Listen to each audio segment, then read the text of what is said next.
Welcome, friends. This is our Wednesday meditation and talk. We're being webcasted on my YouTube pages. This is also available through IMCW. Let's begin with our meditation, and you might take some moments to find the position that most supports you, and then to help yourself arrive by becoming still and letting the attention turn inward.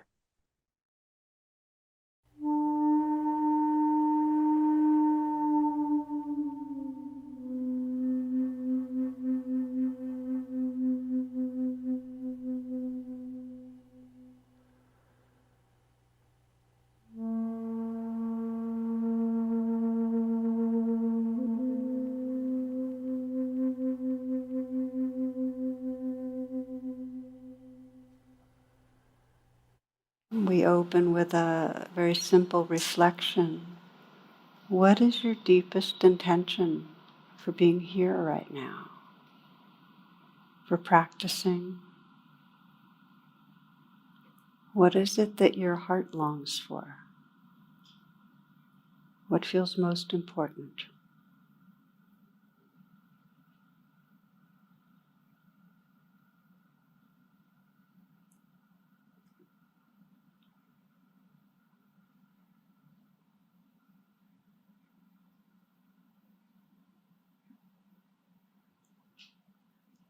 Sensing how the gateway to sacred presence is through this embodied being. You might let the eyes soften. Let the brow be smooth. When there's a lot of thinking and worrying, all those little micro muscles tense up. Just relaxing. You might visualize and feel a smile spreading through the eyes, lifting the outer corners slightly.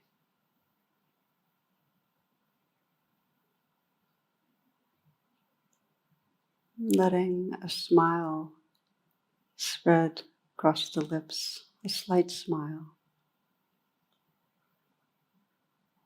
The inside of the mouth smiling.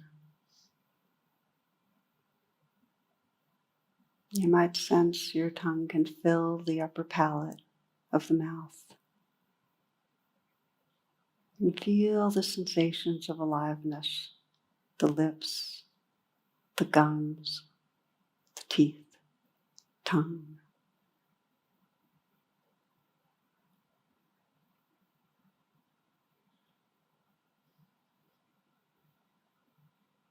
Let the throat fill the neck, feeling the aliveness there. And allow the shoulders to fall away from the neck. Let the awareness fill the shoulders. Can you feel them from the inside out? Both shoulders simultaneously.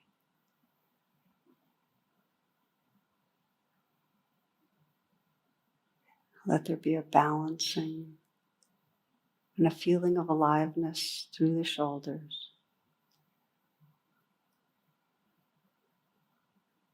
And perhaps that melting sensation of ice to water.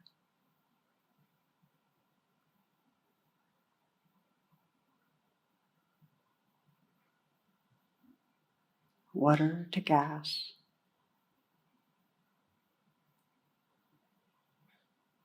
Sensing whatever tightness or tension might be in the shoulders is floating in awareness.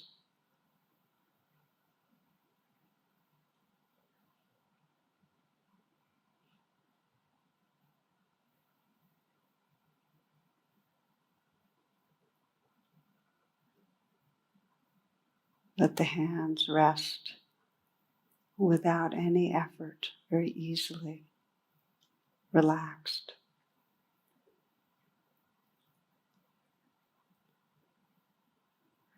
And now softening the hands, softening again. And notice the aliveness from the inside out.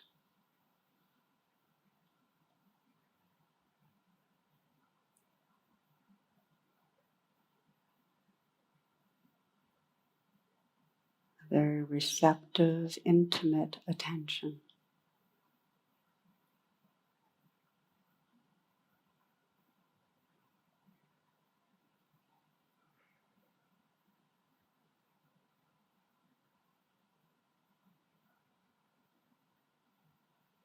Letting the chest be open. And feel the aliveness that fills the area of the chest.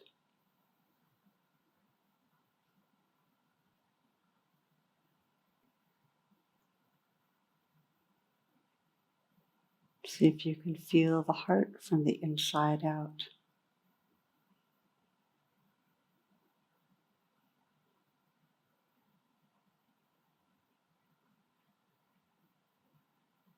Noticing the sensations, the energy, and also the space that it's emanating out of it, the interior space. Space and aliveness.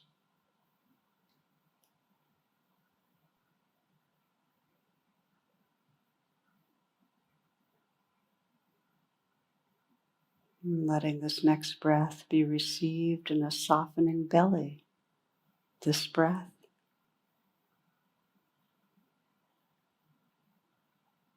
Now this one.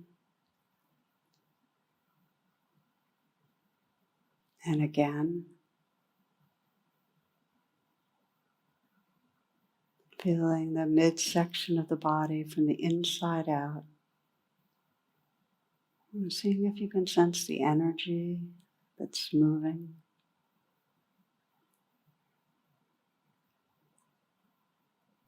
And sensing the space it's in, the interior space that it arises from.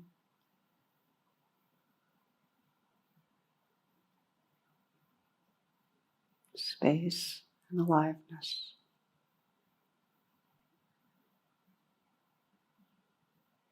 Letting that awareness of energy and aliveness fill the whole pelvic region.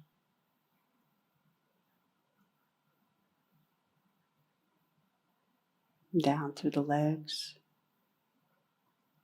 the feet,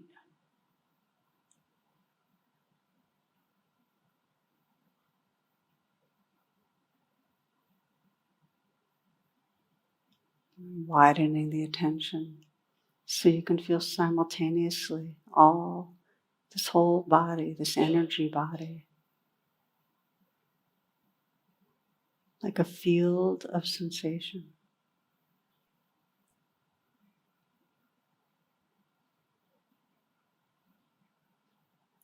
Tingling, vibrating, pulsing, tightness and flow, heat and cool.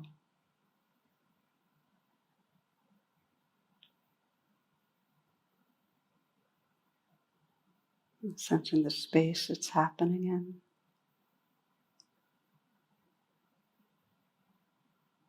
The interior space everything is arising from.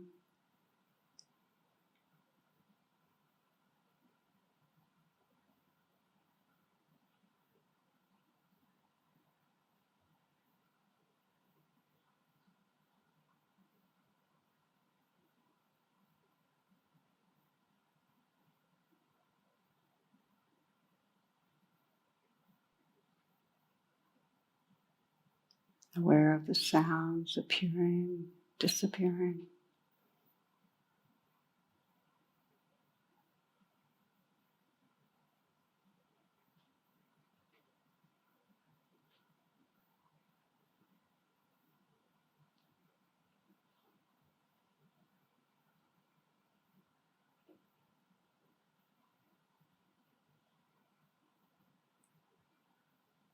And sensing the vastness of space, of awareness that sound is happening in.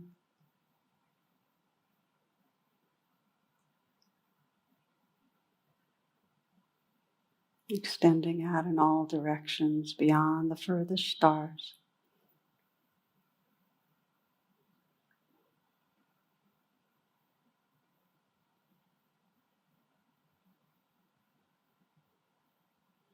You might sense the interior space in this body and the vastness of space as continuous space. Continuous space.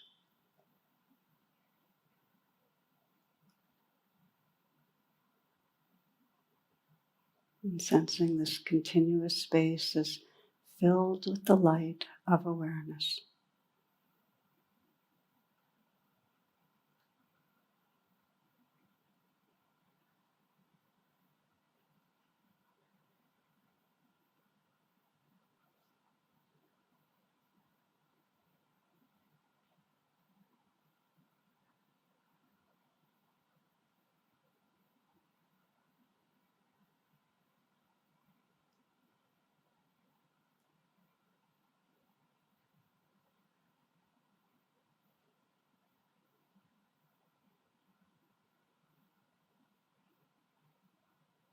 Sense how this light of awareness fills your body and the space environment around you.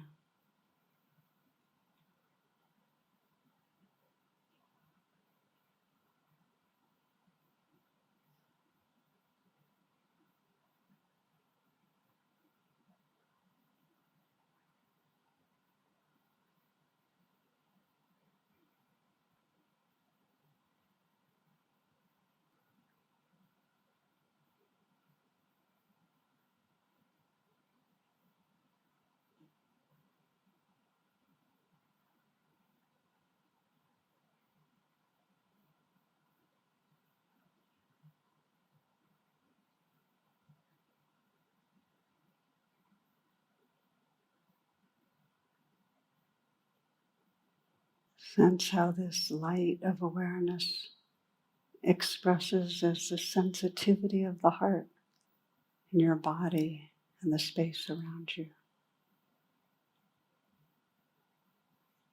Heart space.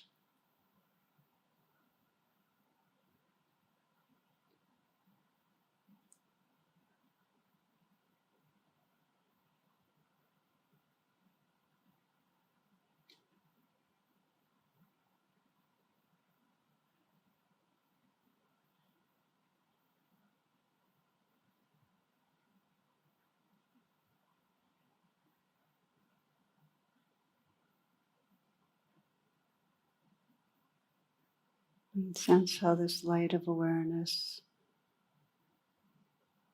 is experienced as pure awareness of aliveness through the body and in the environment around the body. Pure lit up aliveness.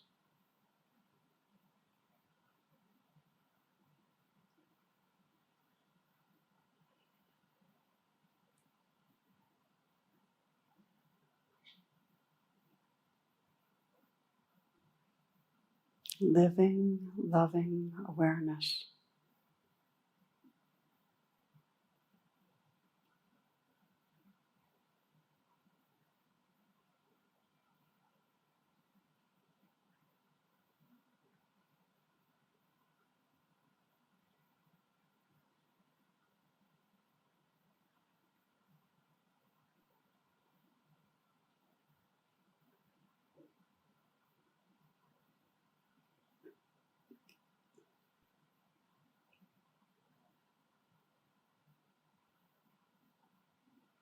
Sensing this living, loving awareness as your true nature, your true home.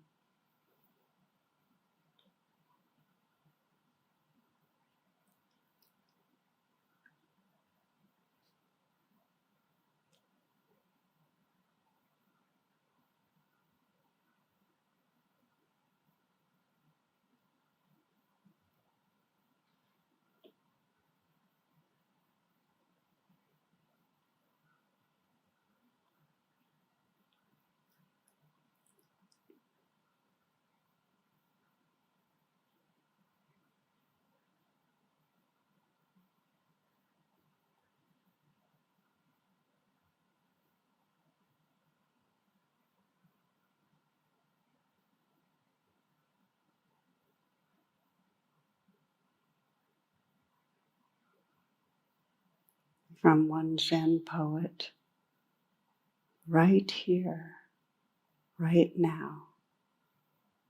Be absolutely still and notice the experience of pure awareness without resistance.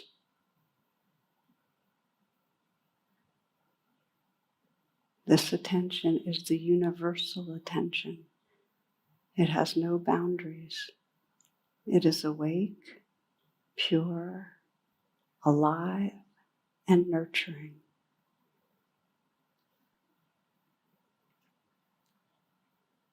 So dip into this awareness. Rest in purity for 1 second, 10 seconds, 30 seconds. Keep diving in complete surrender, allowing whatever sensations to be and to move.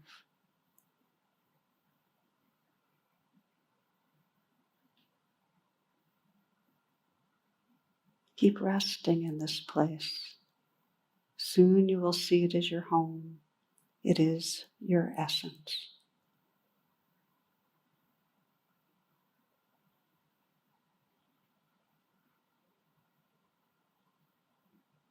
Like an ice cube on the sea, you apparently melt into this ocean, and there's only bliss. This bliss of freedom, of homecoming.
Right here, right now.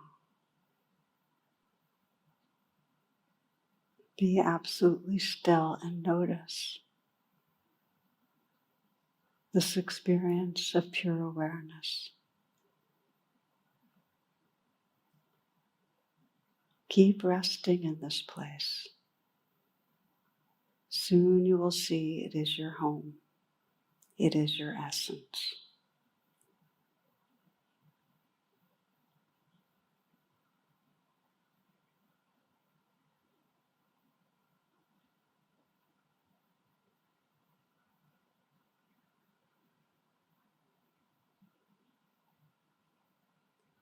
Namaste and blessings.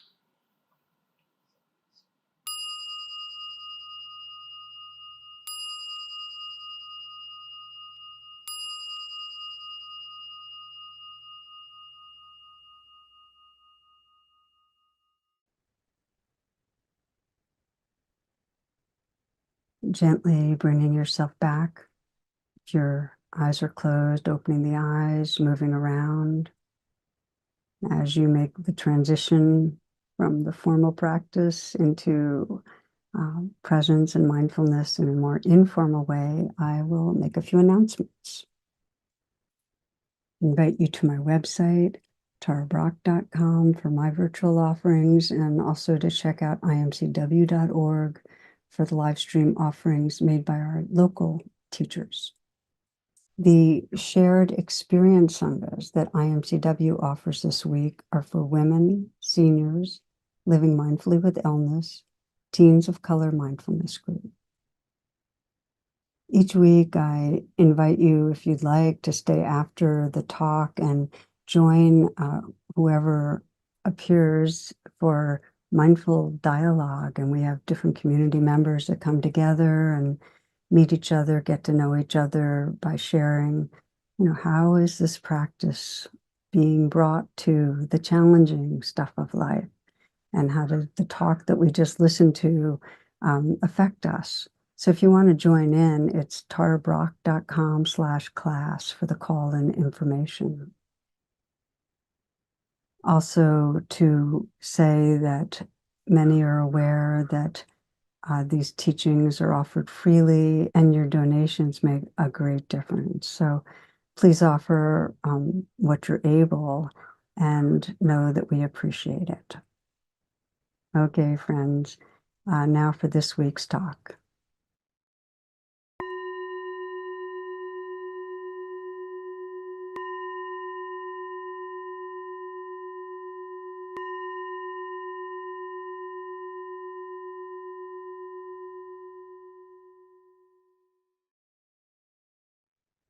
Namaste.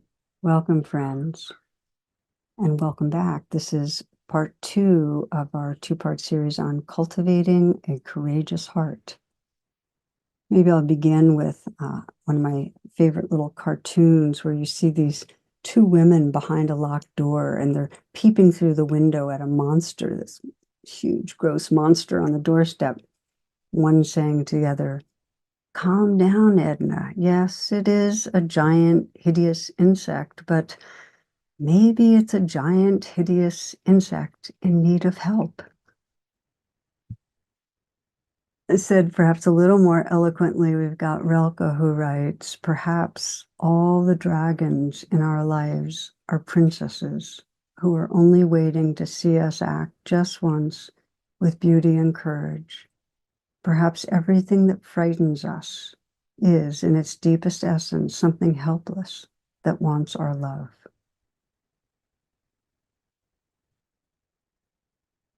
I love that quote. It really always reminds me that whatever I'm running away from within myself, the fears in particular, are really a calling to deepen attention. So in these 2 talks, courage is not a lack of fear. It's how we respond in the face of fear. And so many have shared with me in these last many months how much fear they're experiencing right here in the United States for what's unfolding right this fall with our elections, but more broadly in our world. And fear, when it's unprocessed, turns to aggression. Fear, when it's not faced, actually has us create more separation. We can go the different direction. As Rilke in his writing suggests, we can invite forward instead a really courageous kind of love. In this talk, really we're focusing on how we can develop that courageous love, what we might call fierce compassion. And one of the images we return to in this talk that I have found so valuable in my life is that of having a strong back and a soft front. And this is from Roshi Joan Halifax, which means this fierce compassion. It's really a mainstream in our awakening courage. This fierce compassion is got a strong back in the sense that we're absolutely dedicated to defending what's vulnerable, protecting what's vulnerable, standing up for truth, seeing truth, speaking truth, strong back. And we have a soft front, which means we keep our hearts open and caring. Roshi Joan Halifax puts it this way. She says, all too often our so-called strength comes from fear, not love. Instead of having a strong back, many of us have a defended front shielding a weak spine. In other words, we walk around brittle and defensive, trying to conceal our lack of confidence. If we strengthen our backs, metaphorically speaking, and develop a spine that's flexible but sturdy, then we can risk having a front that's soft and open, representing choiceless compassion. The place in your body where these two meet, strong back and soft front, is the brave, tender ground in which to root our caring deeply. So we continue with this exploration of cultivating courage, cultivating compassion. And I want to thank you for being with us. And I hope you find this serves your path.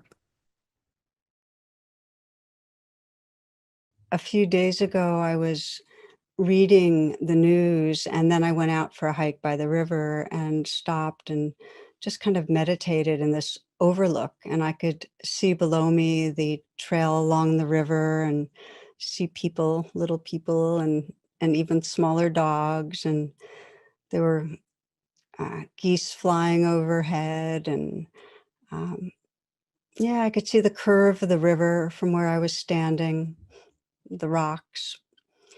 And it helped give my heart some more space, some more perspective. And I was reminded of the overview effect, which many of you I know have heard of, with astronauts viewing Earth from space. And as one described it, and you might just for a moment, and if it helps, close your eyes, just imagine what it would be like to look through the window of a spaceship and see that vast space of blackness out there, and then seeing firsthand the reality of the Earth and space. And as one astronaut described it, uh, he said, it's immediately understood to be a tiny, fragile ball of life hanging in the void, shielded and nourished by a paper-thin atmosphere. From space, national boundaries vanish. The conflicts that divide people become less important, and the need to create a planetary society with a united will to protect this pale blue dot becomes both obvious and imperative. So these are the words of Michael Collins. And he adds this, he says, the thing that really surprised me was that the Earth projected an air of fragility. And why, I don't know. I don't know to this day. I had a feeling it's tiny, it's shiny, it's beautiful, it's home, and it's fragile.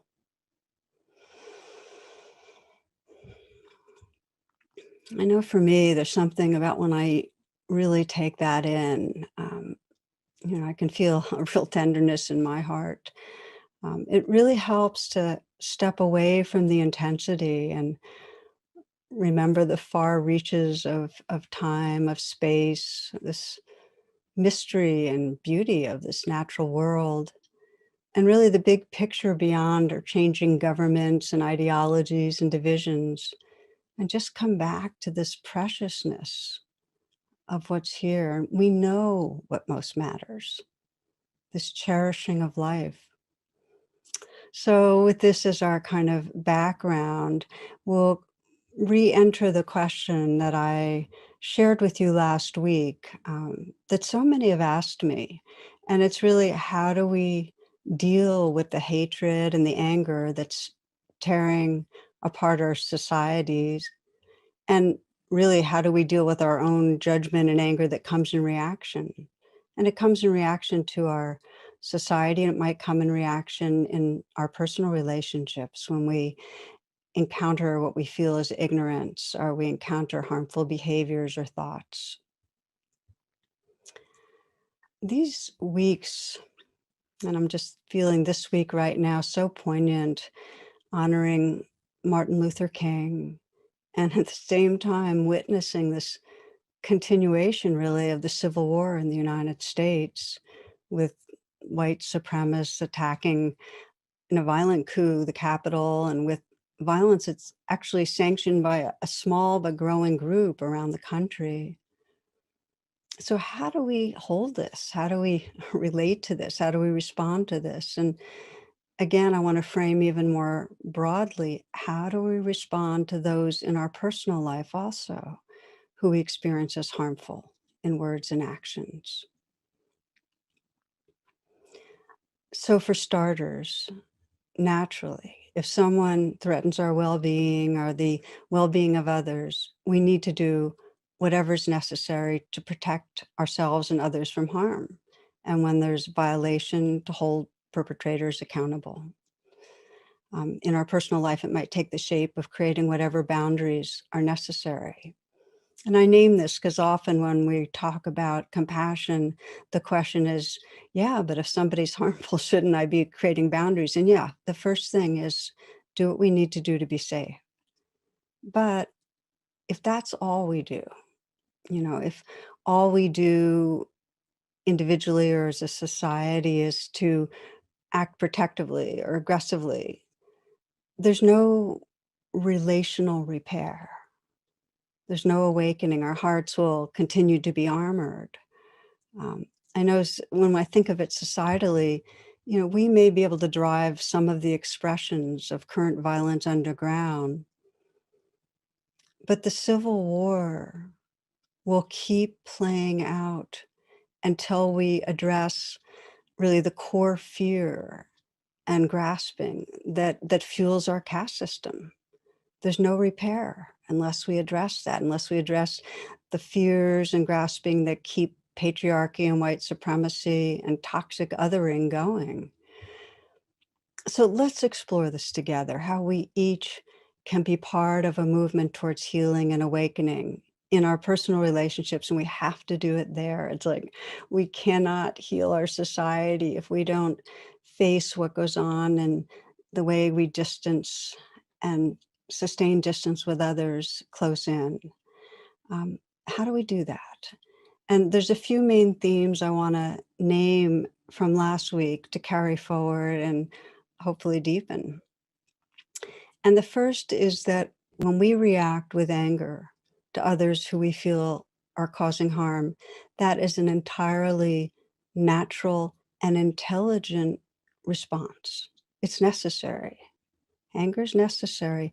It energizes us to protect. And I've often quoted Ruth King in saying that anger is initiatory. It's necessary, but it's not transformative. Martin Luther King dedicated his whole life to a path of transformation. And the core teaching that I shared last week, and I want to say again, and you can find this in so many spiritual and religious teachings. Hate cannot drive out hate. Only love can do that. Hate cannot drive out hate. Only love can do that. So our path is one of cultivating that love, cultivating that compassion, so that we can act and live from a wise heart. But it's important to know that that doesn't mean bypassing the anger that comes up. In fact, the starting place on this path of compassion is honestly bringing our attention to what's right here and holding that with compassion. We start with what's right now coming up in us. That's the only way we end up cultivating an honest, real, and full compassion that we can extend to others. So compassion is a natural capacity. We all have the wiring for it, but it takes training for us to awaken it fully. And that training, to me, is more important than anything else we can do to help our planet. Okay, let's pause here. I'd like to invite you into a brief reflection, if you will. And for many people, it helps to close your eyes or have your gaze downcast. Take a few breaths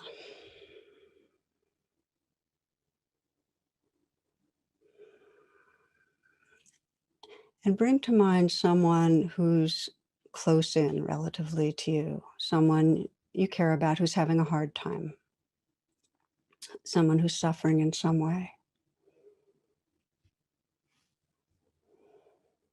And notice the particulars, what you're aware of about their suffering.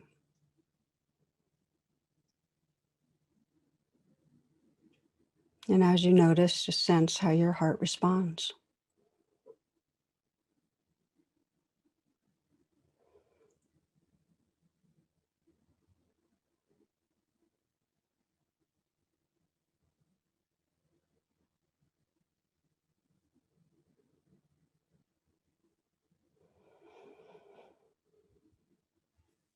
When you bring this person to mind, do you feel compassion? And if so, what's it like? There are some descriptions of compassion as the heart quivering in the face of suffering, as a felt sense of tenderness in the heart,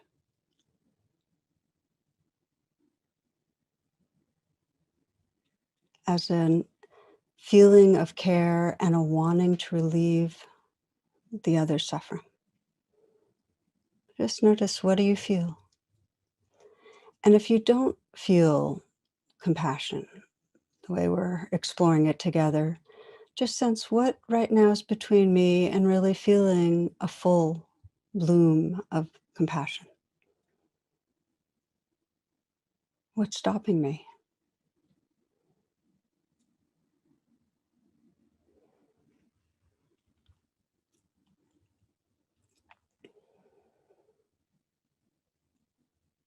And you might scan your life and sense, how often do I feel embodied compassion, full compassion? And please, if you feel any judgment as you do this reflection, to hold that with kindness. This is really just to look and see what's true. If you'd like to open your eyes, please do. So when I am working with live groups and I ask people to share what they experience with this kind of reflection, what is between me and really feeling full compassion, some people will say, well, I felt, an abstract kind of compassion, but I didn't really feel it in my body. It was more an idea of compassion. And some people will say, well, what stopped me was I was just distracted. I didn't really attend deeply to that person. And some people say, well, what stopped me was actually I felt some judgment of the way that person was dealing with their problems. There's a lot of different ways we stop ourselves. Those are some of the prime ways. But if we're honest, and I'll speak for myself, when I'm honest, often compassion is mental. It's the idea of, oh, I'm so sorry that's happening for that person. But tenderness in the body is not really engaged. And what many people feel when there is some compassion is a tone of pity, that in some way we're apart and superior to that person who's suffering. So it dilutes a sense of here we are together, feeling with. I love this quote from Pema Chodron. She says, compassion is not a relationship between the healer and the wounded. It's a relationship between equals. Only when we know our own darkness well can we be present with the darkness of others. Compassion becomes real when we recognize our shared humanity. So when we let that in, what we get is that compassion will be mental or one step removed or not even there at all, because we avoid our own darkness. we avoid the vulnerability or rawness in our body, and that's actually our portal to feeling our shared humanity. In much of our society, vulnerability has a really bad rap. There's a cartoon I saw years ago of two sheep, and they're gossiping about a third sheep, and who's off in a distance. And one is saying to the other, every time he comes home from being shorn, we have to spend hours talking about how vulnerable he feels.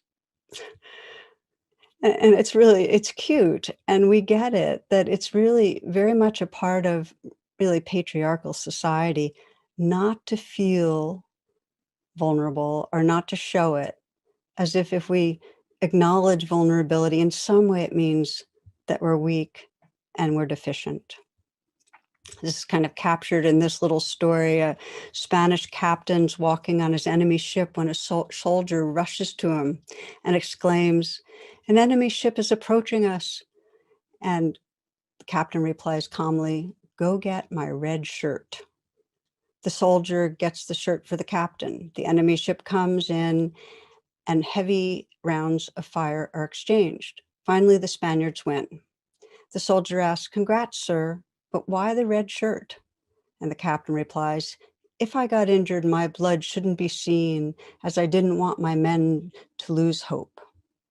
Just then, another soldier runs up and says, "Sir, we just spotted another 20 enemy ships." The captain calmly replies, "Go bring my yellow pants." So it's not the best joke, but I share it because true courage is not from overriding fear or pretending. It's rooted in honest contact with our vulnerability. I was listening a while back to Krista Tippett, who I love, and she described one man that she had been in touch with, probably interviewed with, Matthew Sanford. And he was paralyzed from the waist down from a accident that he had when he was 13 that killed his father and his sister. As an adult, he's been just an outstanding being, doing really amazing work with veterans and others with disabilities. And here's what Matthew says.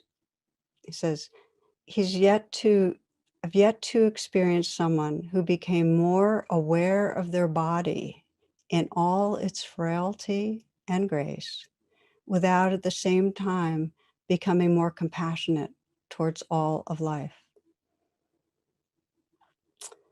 This path of compassion asks for us to be opening and contacting the life of our body, including the vulnerability, the places where we can feel that we're not defended, that we're directly contacting the reality that life's uncertain and we're at risk of pain and loss, that we have to be willing to contact that. And what we find, and this is the gift, it's through opening to our vulnerability that we actually discover true courage. It's through opening to vulnerability that we discover true courage and a tender heart. This is sometimes called fierce compassion, and I love that, the language of fierce compassion, because we discover true courage, which is a kind of strength, an empowerment, a fearlessness, and with that, a tenderness that can really be with our world. I want to remind you of a really valuable analogy for this fierce compassion or mature compassion that I first heard from Roshi Joan Halifax. And it's having a strong back, which means we're resourced, safe, connected, and a soft front so that we can meet what arises with care. There is a very well-known statue of the Buddha that expresses these two qualities of fierce compassion, the strong back and a soft front. And I first heard about this from a friend, author Elizabeth Lesser. And in this statue, and you might even try it out right now, the Buddha's left palm is resting on his knee and it's open, it's cupped. And that's the symbol of the soft front, the compassion, the generosity, holding the world with care, not doing harm. His right palm is facing forward, it's the arms crooked, so it's a level of the shoulder. And this mudra, which is a meaningful symbolic hand position, it symbolizes protection and peace and true safe refuge. It's the dispelling of fear. So this is called the mudra of fearlessness. And he made this mudra upon gaining enlightenment and basically communicating that no matter what occurs in our life, no matter the currents of confusion or anger or fear, we can rest in this fearless spirit. So that's the dignity and power of the strong back. So again, together, you can sense the masculine and the feminine of the strength of the strong back and the tenderness of the soft front. Fierce compassion.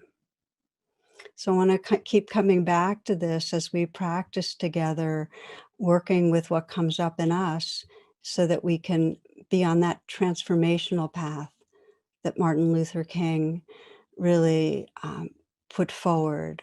Hate never ends with hate. Only by love is hatred dispelled.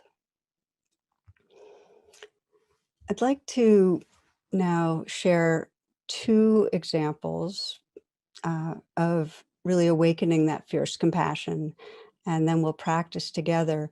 And as you'll see in both examples, it has to begin by what I call the U-turn, where when we're triggered, we come back to our own vulnerability and bring presence to that.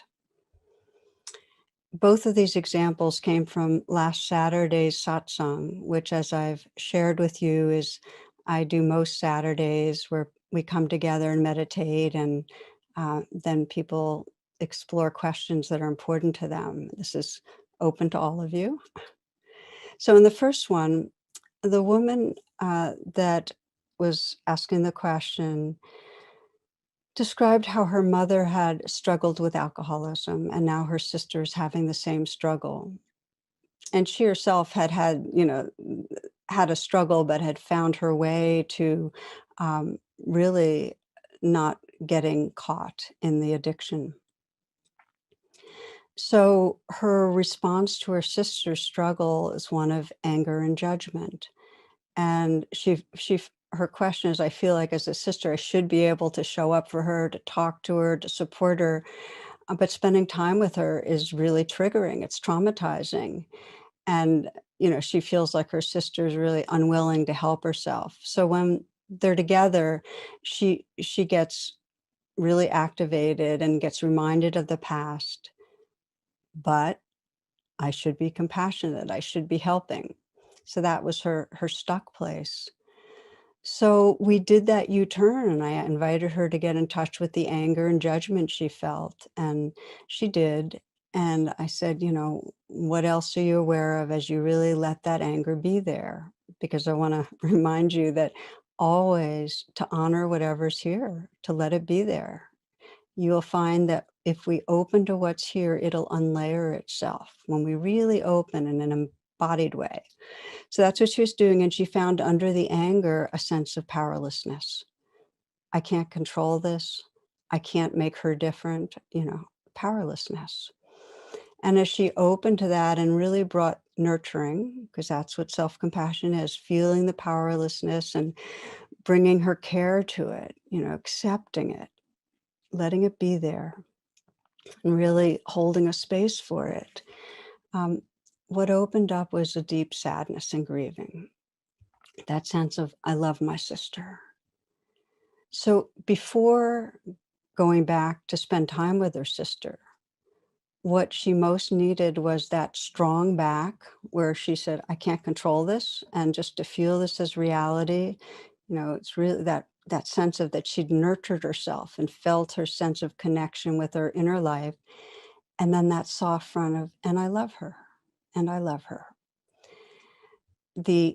Just to share with you, this just happened last Saturday, and the guidance for her and for all of us is not to engage, to have a boundary until we have some sense of being resourced and feeling that strong back and soft front that need to go together for there to be mature compassion.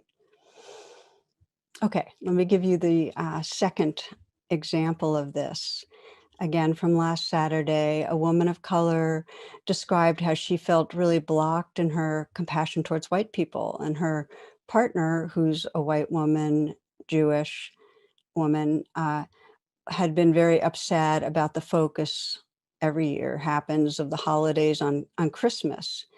And for this woman, she just felt triggered by that. And she offered other examples of ways that white people feel burdened. And, there's many ways that white people have felt oppressed or have suffering. And she knows everybody suffers. And yet there's some part of her that just feels intolerant and lacks compassion, like get over it is kind of the response. So it's aversive because in some deep way, she just feels this sense of it's qualitatively different. For me, being Black and gay and a woman, it's different. It's more. So there she was with her inner conflict of, I should be compassionate and yet I feel aversion. Well, as we kind of held that together, I shared what I had just recently heard an interview with Nikki Giovanni, who some of you may be aware of as a Black poet and teacher, uh, amazing poet. Well, Nikki Giovanni did an interview with James Baldwin in 1973, and I want to read you something she said in that interview. She said, "One of the nicest things we created as a generation was just the fact that we could say, 'Hey, I don't like white people.' And then that was the beginning, of course, of being able to like them." And to me, that is such a powerful and helpful naming of what happens, is that, as she put it this way, she says, you have to get it out, then something else can come back in. And for this woman, naming the experience of judging, disliking white people, of feeling a hardness against white people, not making that wrong, just being aware and accepting the naturalness of feeling aversion, feeling kindness towards her own reactivity. That's the beginning of building a strong back, being honest with what's here, being compassionate towards what's here. And then we naturally become more spacious, more tender. We start having room for others. The point is that we don't get to compassion if we push away the feelings we think we shouldn't feel. We need to be truthful with ourselves. That's what develops the courage, the strong back. Being truthful with ourselves, truthful about our feelings of jealousy, truthful about our own hatred, about our own shame, about our own anger. And when we can hold that with compassion, there's a strength, there a fearlessness that arises and a tenderness that has room for others. Then we're like that Buddha, where we've been in touch with truth. And so, wrong hand, we have that fearless spirit and my hand's cupped. We have that tender heart. Okay, so now let's look at how with that fierce compassion, we can begin to widen the circles. And it's so important that we can do that for healing relationships and healing our society. And it may be very immediately widening the circle, learning how we can open our hearts to a self-destructive family member, somebody who's being violent to themselves, and we disapprove because of the way they're dealing with their own troubles. Or maybe it's opening our hearts to those whose beliefs and actions we feel are harmful. Okay, so we'll just look at that kind of genre. And again, just as we process our own experience, let's say we're feeling anger and we let it be there, and we feel into the vulnerability underneath it, and we bring compassion. Just as we do that with our inner life, we need to learn the same process in bearing witness to another. So we can start seeing past the mask of their ego defenses and aggressions and intuit their vulnerability, intuit what's driving them. I've always been inspired, well, as soon as I heard about her, by Ruby Sales, civil rights activist, icon, uh, very wise woman. And one of the phrases that's been such a takeaway has been when she views people perhaps causing harm to themselves or others, just asking that question, where does it hurt? Where does it hurt? It's like saying, what's it like being you? You know, underneath that hatred or anger or violence, what's going on? Because there's hurt under there. And then letting ourselves, as we bear witness to that, be touched by that vulnerability and offer our care. That's the components of compassion.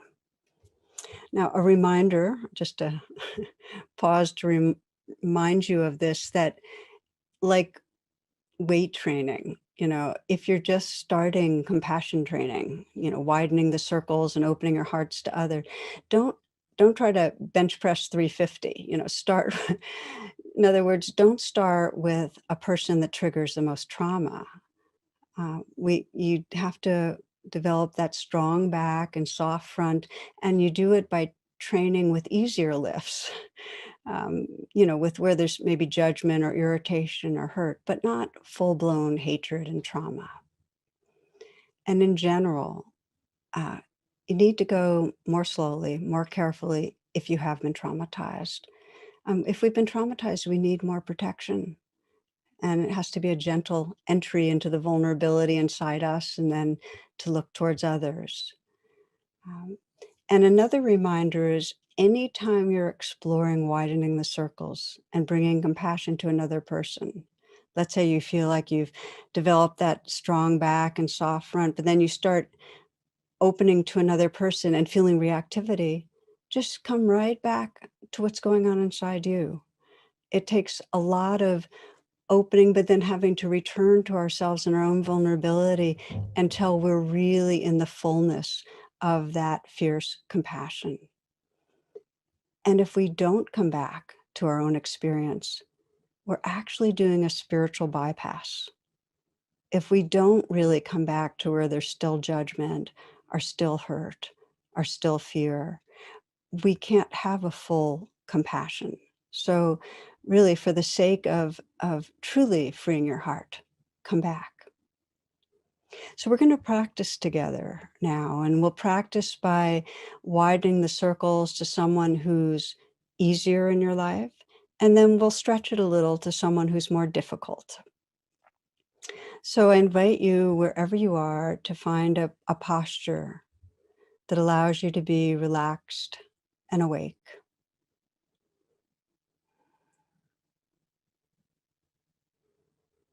Letting the attention go inward, and take some moments to let go of any habitual tension, allowing your body and your mind to settle some.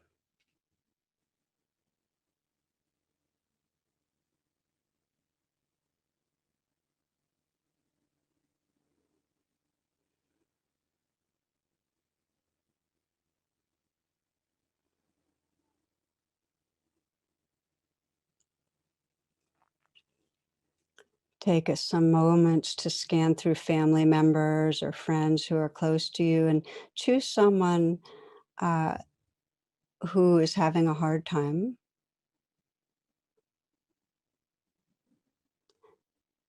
but not someone where you have a real reaction to. Someone who's having a hard time and it's easy to feel caring for. And just connect with your intention to awaken compassion towards this person.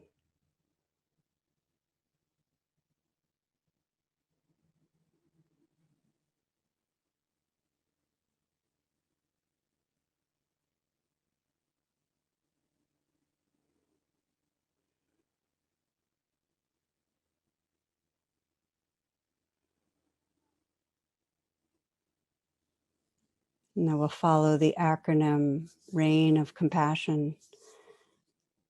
The R of RAIN is recognize, become aware of whatever is most predominant about this person as you reflect on their current challenges.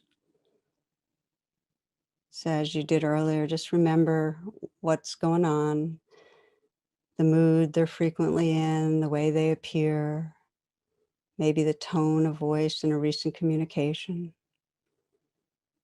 Whatever lets you know this person's having a hard time.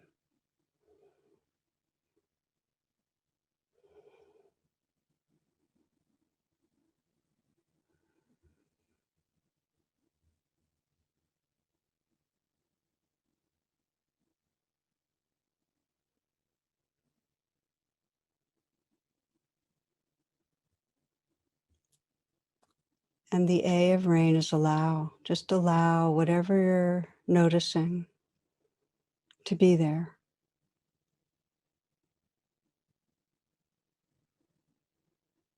Not adding any judgment, not adding any interpretations.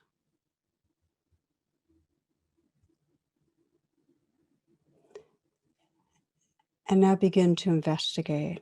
This is really critical part of the training, to bring curiosity, to bring interest, to attend more closely to what's actually life like for this person. So your inquiry is really, what's it like being you? Where does it hurt? You might imagine living inside them and feeling with their heart and viewing the world from their perspective. And some people find it helpful to let their posture and face kind of express what you're sensing about this person. I'm going to ask some questions, and you might imagine you're this person and how you'd respond. So, what life circumstances are most distressing to you right now?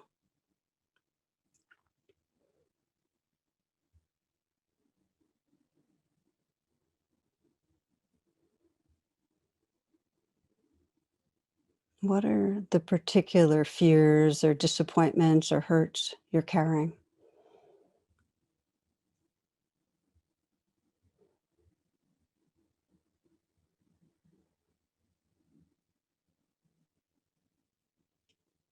And what are you believing about yourself, your life? Again, you're the person that's hurting. You're imagining from their perspective.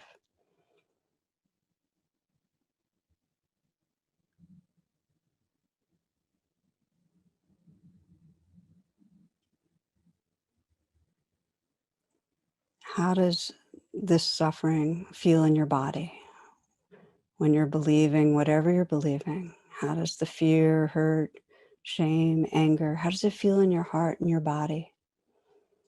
Where do you feel most vulnerable?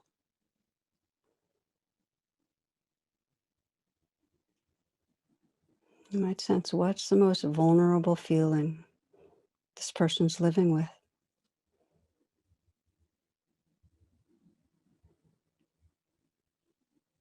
And you might sense from that vulnerable place, what's most wanted or needed right now from others, from yourself. So you're sensing, what does this person most need?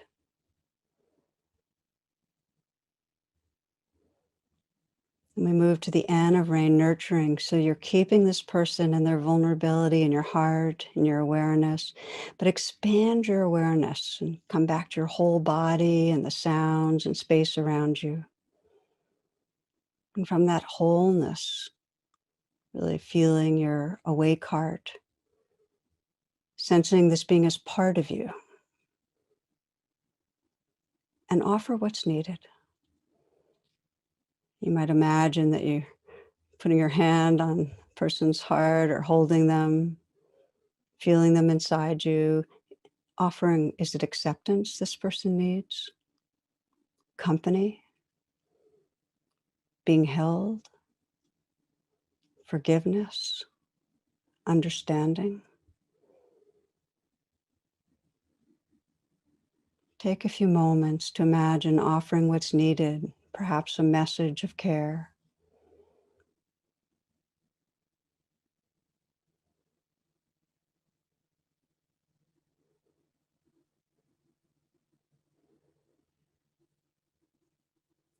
And you can deepen the nurturing. This is called tunglen, taking in and sending out. It's a Tibetan compassion practice. If you breathe in and let yourself feel their vulnerability inside you, taking it in. And as you breathe out, offer the space and care and whatever's needed. Breathing in, contacting this being's vulnerability. And breathing out, offering space, care, or whatever is needed.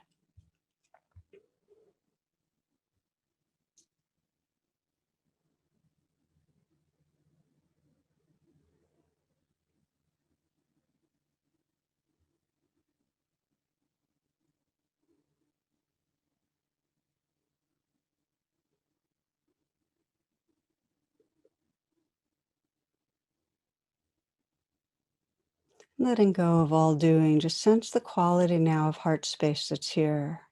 Perhaps like that Buddha statue, sensing the strong, fearless spirit, strong back, and that wide open heart. And you can bring that fearless compassion now as we explore someone who matters to you, but it's harder to feel compassion. Perhaps you feel blocked by judgment, anger. Again, I invite you not to choose a person where there's deep wounding and trauma.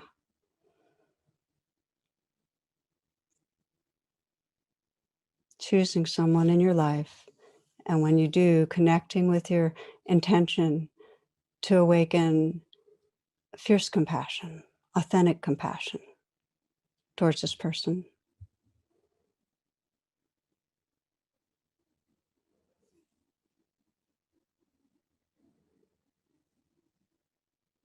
Bringing the person to mind and becoming aware of what's going on for them.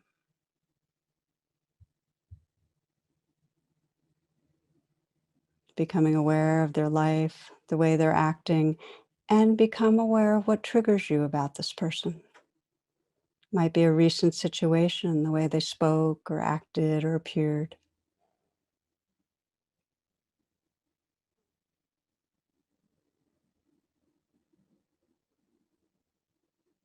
Whatever triggers you, let it be immediate so you can feel what comes up, what really blocks compassion. And the R of rain is just to recognize what you're feeling, honestly. Judgment, anger, aversion. The A of rain is to allow it. Let it be there. You might even say, this belongs.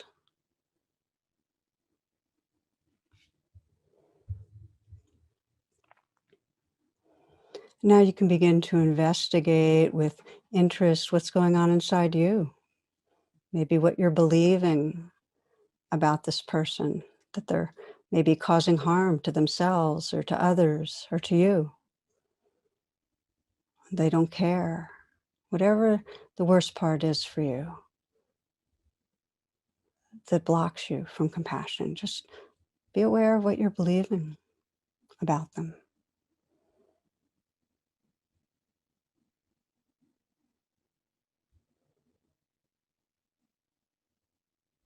And also be aware of how that feels in your body, how your reaction, the anger, fear, the hurt lives in your body.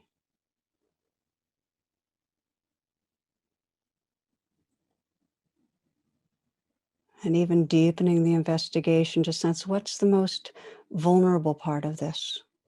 What am I most unwilling to feel? Is it fear, hurt, powerlessness?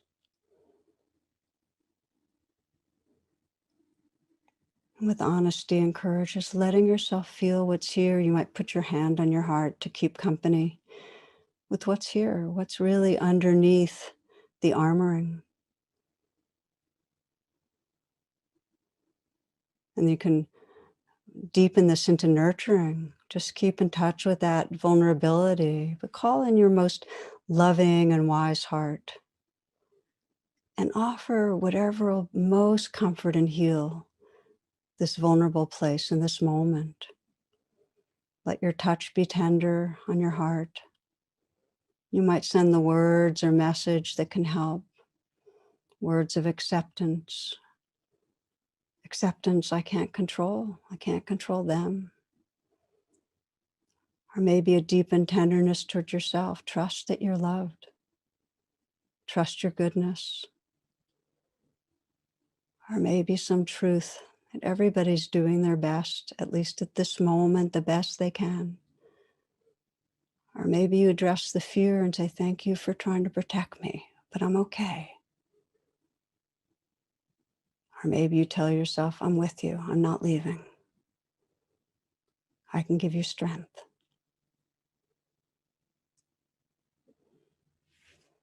And you might bring your breathing to this, to breathe in and feel the vulnerability. Taking in, touching, and then breathing out and offering whatever space, love, reassurance will serve healing.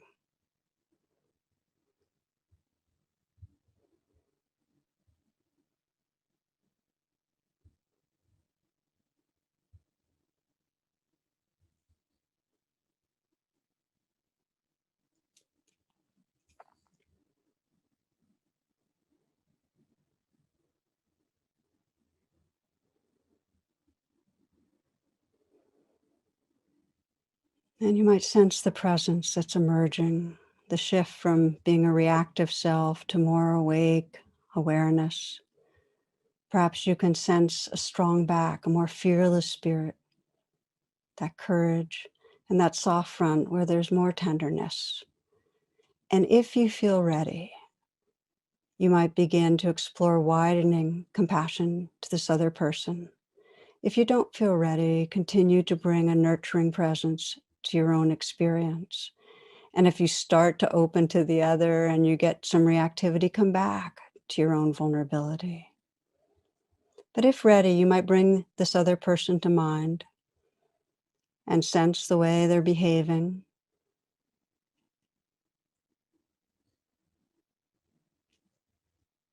And wonder, where does it hurt? Where do you imagine they feel most vulnerable, not okay?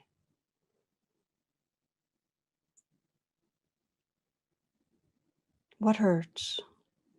Are there disappointments, self-doubt, loneliness, fear? No matter how misguided their beliefs, can you sense the fear that lives underneath them? How, whatever you're judging about them, the way their being arises from fear or hurt, mistrust, confusion.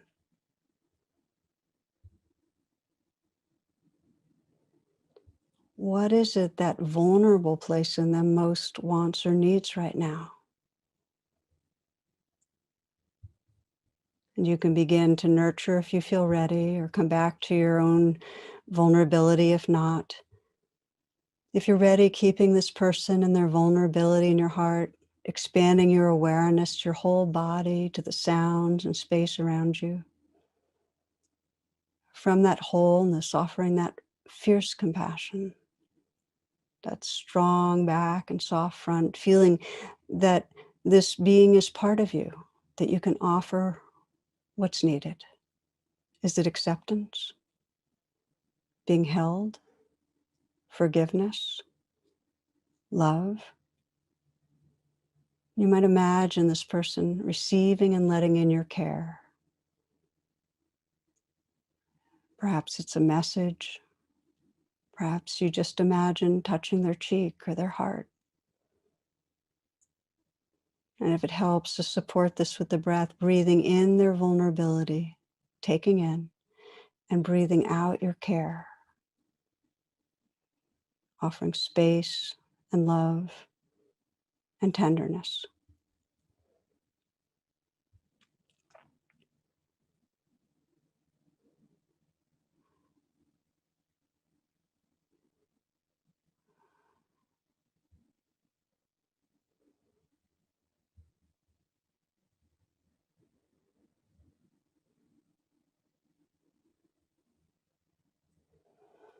And now you might widen the circles even further to imagine all of those who suffer in the same way as this person, perhaps living in fear, mistrust, shame, self-doubt.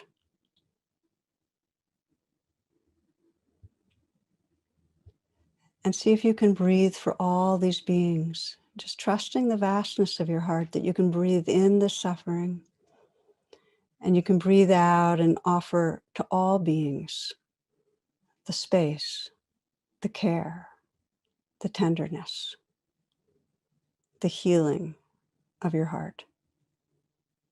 heart space that's vast, that has room.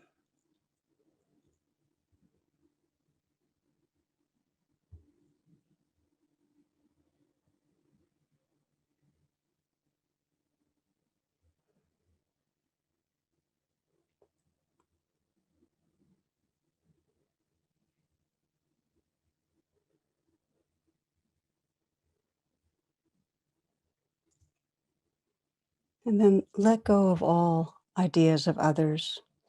This is after the rain, after we do these steps of rain. And just notice the quality of heart and presence that's right here.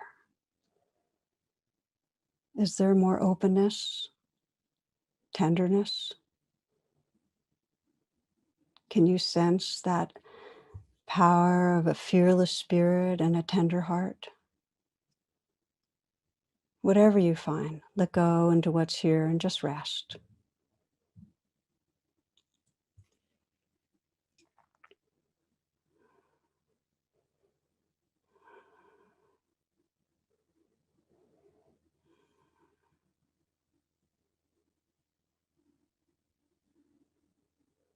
If you'd like to keep your eyes closed, that's fine, or open your eyes if they've been shut. So friends, we know that through human history, we've been in conflicts that cycle and cycle, both in personal ways and societal ways. In our survival brain, the anger and hatred often rules and locks in. And we live in a sustained way with enemies, with bad others. But we also know we have this capacity of compassion and we can grow it. We can more and more make bridges and collaborate and care in widening circles. And this is the hope. No matter how much conflict, this is the hope. And the pathway is courageous, that we come back to the truth of our own vulnerability, bring kindness there, and then widen the circles, bringing that fierce compassion, that strong back and soft front to others in an empowering way. We start where it's easiest, and then we extend ourselves and extend ourselves. We extend ourselves to get closer in with those who are different from us. As we know, we stay in our bubbles of familiar people, so we widen because it's harder to hate when we're close into others. So start getting close to those who are different. Get curious with a family or colleague, family member, colleague who's politically different, who you basically like, but there's that hardening. And if you're reactive, and if you expect to be reactive, prepare in advance with this strong back and soft front. Honor what you can handle. If there's trauma, we're less able. So we'll close with just a few moments of quietness. We started really with that sense of our fragile earth from space. And we know as soon as we get more perspective, we can't see the divisions. There really is no such thing as a separate country or group of individuals. It's all infinitely interrelated, all of a piece, all belongs. And life is fragile. It's passing, it's precious. So for the sake of our earth, each other, our own hearts, may we practice, may we cultivate this fierce, compassionate heart. So again, just to sit quietly for a few moments, and I'll share a poem with you.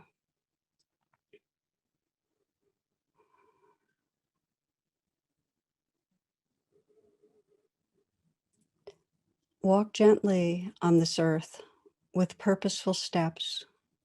You share this space with 7 billion human beings and countless other precious life forms. Just like you, they all want to be happy and safe. Just like you, they all need love. We're not going to survive unless we walk gently on this earth together, until we touch something in others that feels just like the shards of our own pain, the fluttering warmth of our own joy, until we sew their wounds into our hearts and seal it with our own skin.